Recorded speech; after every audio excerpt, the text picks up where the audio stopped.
સૌરાષ્ટ્રમાં સિદ્ધસર પછી રાજકોટના જસવંતપુર ગામમાં ભવ્ય અને નવ્ય માં ઉમિયા મંદિરનું નિર્માણ થવાનું છે। મુખ્યમંત્રીના હસ્તે જેનું ભૂમિપૂજન થવા જઈ રહ્યું છે ત્યાં મંદિર 4 વર્ષમાં બનીને તૈયાર થશે। ત્યારે કેવું ભવ્ય હશે આ મંદિર, કેમ ઊંઝાથી અલગ અને વિશેષ હશે આ મંદિર, જુઓ અહેવાલમાં।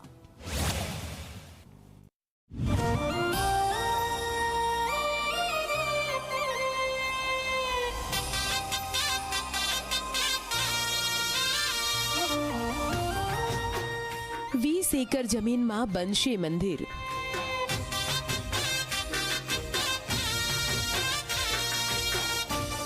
પિંક પથ્થરમાંથી થશે નિર્માણ।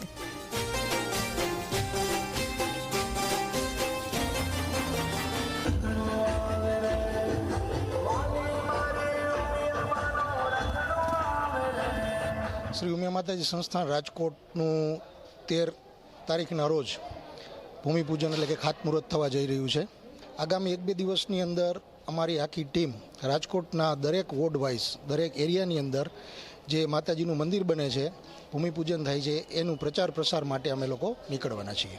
મંદિર અંદાજિત 3.5 થી 4 વર્ષની અંદર જે 2 એકરની અંદર ઉમિયાધામ બનવા જઈ રહ્યું છે એનું સંપૂર્ણ કામ પૂર્ણ થઈ જશે એવું અમને આશા છે।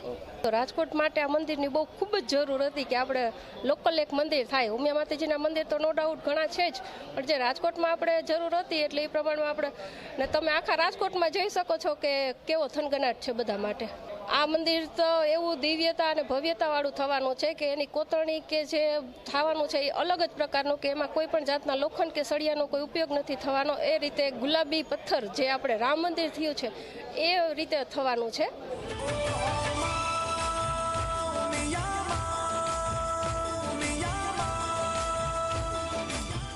ખાસ મંદિરની વાત કરવામાં આવે તો 12 એકરની જગ્યામાં મંદિરનું નિર્માણ થશે, જેમાં 2 એકર જમીનમાં મંદિર, પુસ્તકાલય, ભોજનાલય, પાર્કિંગ, શૈક્ષણિક સંસ્થા અને વિશાળ હોલનું નિર્માણ થશે। આ સમગ્ર મંદિર પિંક કલરના બંસી પથ્થરમાંથી નિર્માણ પામશે। આ જ પથ્થરથી અયોધ્યાના રામ મંદિરનું નિર્માણ થયું છે। મંદિરના નિર્માણમાં સૌથી ખાસ વાત એ છે કે નિર્માણમાં લોખંડ કે સિમેન્ટનો બિલકુલ ઉપયોગ નહીં કરવામાં આવે। નાગર શૈલીમાં મંદિરનું નિર્માણ થશે। માં ઉમિયાના મંદિરની સાથે રાધા કૃષ્ણ, શિવ પાર્વતીનું પણ મંદિર બનાવવામાં આવશે।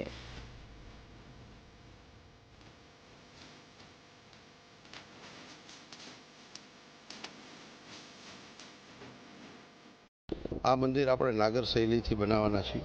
સંપૂર્ણ પિંક પથ્થર, ભરતપુર પાણનો અયોધ્યાનું મંદિર જે બની રહ્યું છે એ જ પથ્થરમાંથી આખું મંદિર તૈયાર થશે। મંદિરની ખાસિયત એ છે કે આખા મંદિરમાં આપણે ક્યાંય લોખંડ કે સિમેન્ટનો ઉપયોગ કરવાના નથી।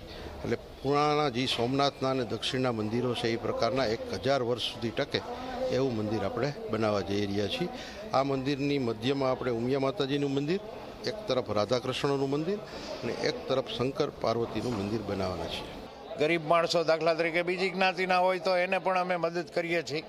20,000 સુધીની મેડિકલ સહાય આપીએ છીએ, 15-20,000 રૂપિયા સુધીની એજ્યુકેશન સહાય આપીએ છીએ। એટલે આવી બધી પ્રવૃત્તિ કરવાની થાય અને નાનો જે વર્ગ છે 10,000 થી 50,000 રૂપિયાની આવક ધરાવતો, એનું મેઇન અમારું ફોકસ છે કે એ લોકોને વધારે મદદરૂપ આપણે થઈ શકીએ અને એનો ઉત્કર્ષ થાય, એના માટેના પ્રયાસો થાય। જે મંદિર એવું માધ્યમ છે કે એને હિસાબે લોકો ભેગા થાય, સંગઠિત થાય અને માની કૃપા બધા ઉપર રહે।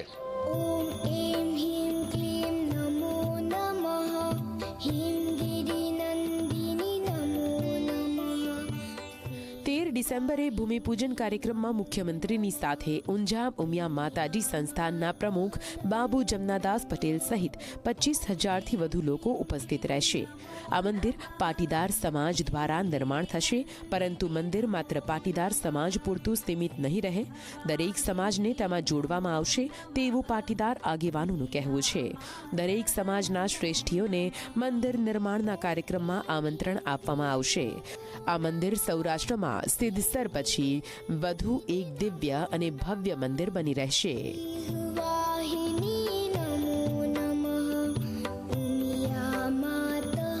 સમાજને એકત્ર કરવાનો પ્રયાસ છે તે આ મંદિર દ્વારા કરવામાં આવશે. આગામી 13 તારીખના રોજ મુખ્યમંત્રી ભૂપેન્દ્રભાઈ પટેલના હસ્તે આ મંદિરનું ભૂમિપૂજન છે તે કરવામાં આવશે અને 4 વર્ષની અંદર આ મંદિર છે તે સંપૂર્ણ કાર્ય છે તે મંદિરનું નિર્માણ કાર્ય પૂર્ણ કરવામાં આવશે અને ત્યાર પછી ધામધૂમથી આ મંદિર છે તે ખુલ્લું મૂકવામાં આવશે.